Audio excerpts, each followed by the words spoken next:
سفر بڑی خوش اسلوبی سے کٹنے لگا۔ جس راہ سے آل رسول کا قافلہ گزر جاتا، بہار کھل اٹھتی، دشت و صحرا لہلہانے لگتا۔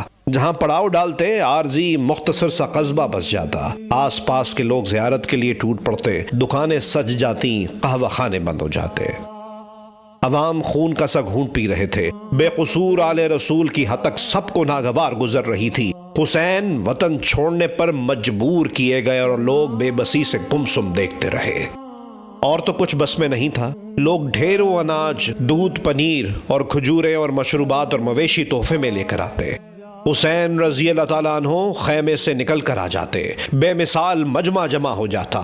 غریب محتاج جو ان کی قدم بوسی کو آتے، وہ سامان انہیں تقسیم کر دیا جاتا۔ لوگ التجا کرتے، یا حسین ہمیں لاوارث چھوڑ کر نہ جائیے، ہم غریبوں کے گھر حاضر ہیں۔ یہ لہلہاتے کھیت، تر و تازہ میوے کے درخت، جھیلیں اور آبشار، سب ہی خدا کی دی ہوئی نعمتیں موجود ہیں، یہیں قیام کیجیے۔ ہم آپ کے لیے اپنی جانیں دینے میں بھی دریغ نہ کریں گے۔ ہماری عورتیں بنت علی پر جان دیتی ہیں، ہم آپ کی خدمت کا موقع پا کر اپنے آپ کو خوش بخت سمجھیں گے۔ امام کی آنکھوں میں آنسو آ جاتے، ان کا شکریہ ادا کرتے، ان کے حق میں دعائے خیر کرتے اور سمجھاتے، بھائیوں میں تمہارا ممنون ہوں، مگر اس وقت یہ سفر ٹالا نہیں جا سکتا۔ کوفہ والوں نے بلایا ہے، میں ان کی محبت سے دی ہوئی دعوت کو ٹھکرا نہیں سکتا، کیونکہ میں نے ان کی دعوت قبول کر لی ہے۔ وہ لوگ میرا انتظار کر رہے ہیں۔ تم وقت کی نزاکت کو نہیں سمجھتے۔ خلیفہ مجھ سے بدظن ہے، تمہارے یہاں قیام کیا تو ملک گیری کا الزام دیں گے کہ شاید میں ایک نئی حکومت قائم کرنے کا خواب دیکھ رہا ہوں۔ یہاں فوجیں ٹوٹ پڑیں گی، تم امن پسند لوگ خواہ خواہ برباد ہو جاؤ گے، یہاں کا سارا حسن اور بہاریں ختم ہو جائیں گی، میری وجہ سے تم لوگ بھی اپنا سکون کھو بیٹھو گے۔ کوئی پرواہ نہیں، ہم خلیفہ سے ٹکر لیں گے، اسی کا تو مجھے خدشہ ہے۔ تم ٹکرانے سے نہ چوکو گے، خلیفہ کو خون بہانے کا عذر مل جائے گا، اس کا الزام میرے اوپر تھوپا جائے گا، تاریخ کے صفحات حسین کو لالچی قرار دیں گے، میں اور تم ان کی بے پناہ فوج کا مقابلہ کرتے ہوئے ختم ہو جائیں گے۔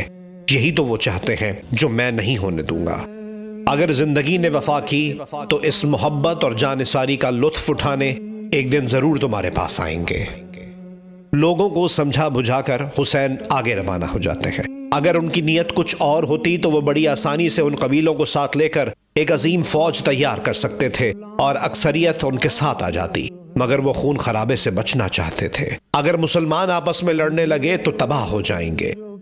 جوں جوں آگے بڑھتے گئے، سفر کی صعوبتیں بڑھتی گئیں۔ بنجر اور پتھریلا علاقہ شروع ہو گیا۔ کیا بلا کی گرمی تھی کہ صبح تڑکے سے ہی آگ برسنے لگی۔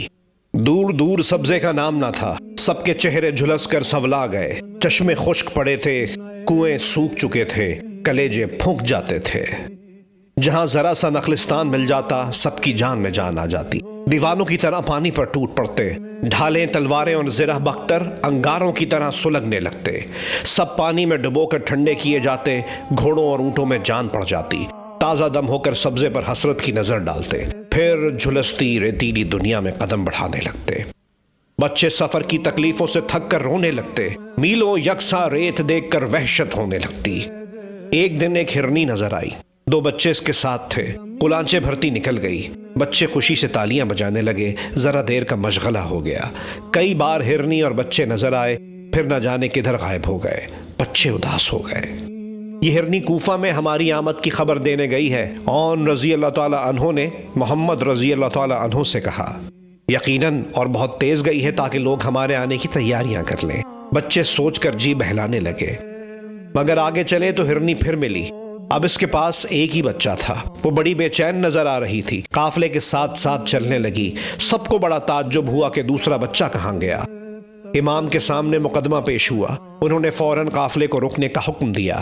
ایک چشمہ کے کنارے پر پڑاؤ پڑ گیا۔ ہرنی اب بھی پریشان کھڑی تھی۔ یہ کیا قصہ ہے؟ سب نے سوچا۔ ایسا معلوم ہوتا ہے اس کا دوسرا بچہ کسی انسان نے پکڑ لیا ہے، یہ اس کی تلاش میں ہمارے ساتھ لگی ہوئی ہے، حسین نے کہا۔ مگر ہم نے تو اس کے بچے کو چھوا بھی نہیں، بچے بولے۔ اتنا تو وہ نہیں سمجھتی، بس انسان کی بو سونگ کر ساتھ ہو گئی ہے۔ تم لوگ ٹھہرو، علی اکبر تم ہمارے ساتھ آؤ، دیکھیں ہرنی کیا چاہتی ہے۔ مگر بچوں نے ضد کی کہ ہم بھی ساتھ چلیں گے۔ حسین علیہ السلام نے ہرنی کی طرف گھوڑا بڑھایا تو وہ پلٹ کر ایک سمت چلنے لگی۔ وہ رک گئے تو وہ بھی ٹھہر کر انہیں حسرت سے دیکھنے لگی۔ یہ جانتی ہے کہ اس کا بچہ کہاں ہے، ہمیں اس کے پاس لے جانا چاہتی ہے، چلو دیکھیں یہ ہمیں کدھر لے جاتی ہے۔ سفر بہت کھوٹا ہوگا مگر ہرنی کو یوں چھوڑتے دکھ ہوتا ہے، اس کی مدد کرنا ہوگی۔ بابا جان کہیں کوئی خطرہ نہ ہو، علی اکبر نے کہا۔ آپ لوگ یہیں ٹھہریے، میں اکیلا جاتا ہوں۔ جانور دھوکے باز نہیں ہوتے، یہ صفت تو حضرت انسان ہی میں پائی جاتی ہے۔ چلو ڈر کی کوئی بات نہیں، اگر کوئی جنگلی جانور کھا جاتا تو اسے صبر آ جاتا، ضرور اس کا بچہ کسی انسان کی قید میں ہے اور ابھی زندہ ہے۔ علم حیوانات پر بچوں سے باتیں کرتے چلے جاتے تھے کہ آبادی آ گئی۔ سامنے ایک گھر پر ہرنی ٹھہر گئی اور دروازے پر کھر مارنے لگی۔ واللہ کمال ہے، یہ جانور کتنے سمجھدار ہوتے ہیں، اس کا بچہ اسی گھر میں ہوگا۔ امام نے بڑھ کر دستک دی، ایک شخص نے دروازہ کھولا۔ آپ کون ہیں؟ ایک شخص نے پوچھا۔ میں حسین ابن علی ہوں، کوفہ جا رہا ہوں، یہ میرے بچے ہیں۔ یا حسین، میں نے اڑتی اڑتی خبر تو سنی تھی مگر یہ خبر نہ تھی کہ میری خوش قسمتی سے آپ میرے غریب خانے تک تشریف لائیں گے۔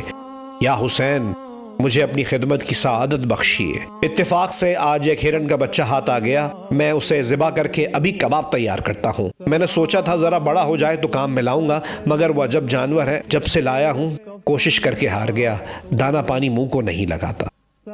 تمہاری مہمان نوازی کا شکریہ، ہمارے ساتھ بہت بڑا قافلہ ہے، وہ ہم لوگوں کا انتظار کر رہے ہوں گے۔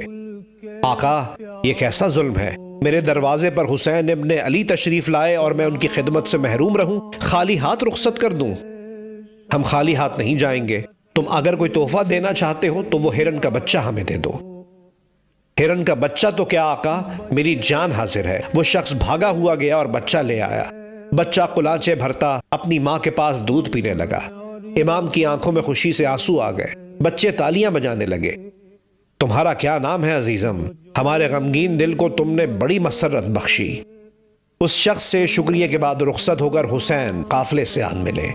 یہ دیکھ کر بچوں کی خوشی کی حد نہ رہی کہ ہرنی بھاگی نہیں، قافلے کے ساتھ چلتی رہی، جہاں بھی قیام ہوتا بچے اس سے کھیلتے۔ قافلہ چلتا رہا، راستے میں بہت سے لوگ ساتھ ہو لیے۔ جو چل بسے تو یہ اپنا سلام آخر ہے۔